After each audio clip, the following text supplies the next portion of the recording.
All right, our final topic, MK1's talent mismanagement, and I think it starts with the commissioner. And it gets brought up today for a number of reasons. First, he's lent Slam, Pam, Midas, Team Money, and just go to another league. And we saw the exciting racing that was happening between them. That was electric to watch in MKS this weekend. And then on top of that, you have Dolph, who is sitting in MK2 for years now. This is his first time getting called up.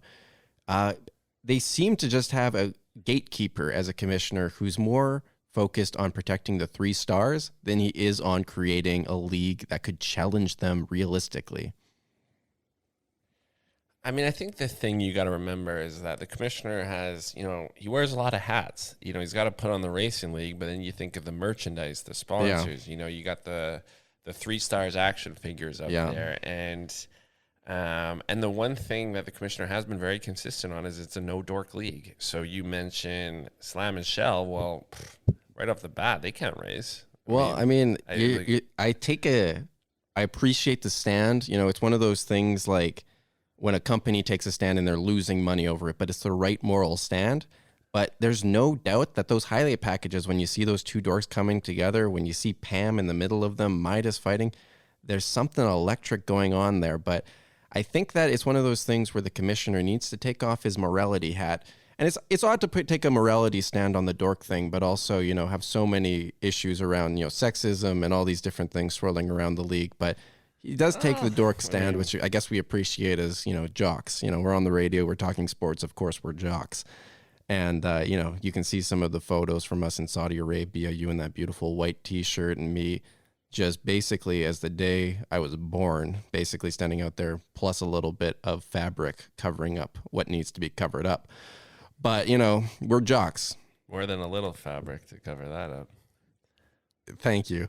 But, I think when you look at just the dork problem, I think the commissioner should be just, focused on putting out a product that is exciting for the league. And sometimes a dork is a good draw. Oh, man. I mean, I could see you grimacing as you said that, but it's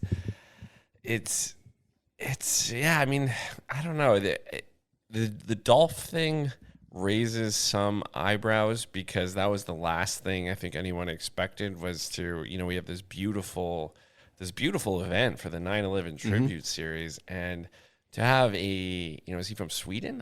Where was he's from Sweden, but I had no clue what he was talking about.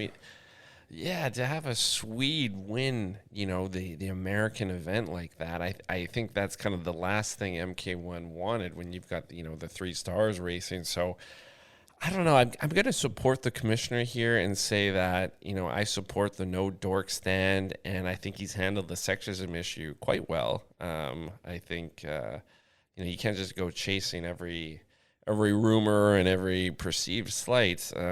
But I don't know. This Dolph issue, I don't know if it's going to go away, or maybe MK1's going to pull one of its classic tricks and it will go away very quickly and we'll never hear from Dolph again. I don't know what you're talking about. I think we know MK1, that's kind of one of their old tricks. Oh, boy, that'd be a disaster. I hope that they don't do anything to Dolph.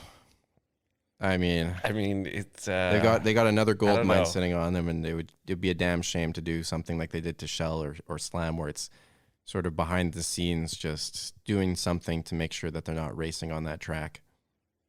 Yeah, I would have agreed with you if I hadn't heard that interview with Dolph, and now all I'm saying is get him out of here. I don't. Yeah, it's frustrating that the bottom line that MK1 commissioner sees is really in that 3 stars merchandise. So that's the frustrating thing. He's just so focused. He had such great success in the first 2 seasons with that narrative.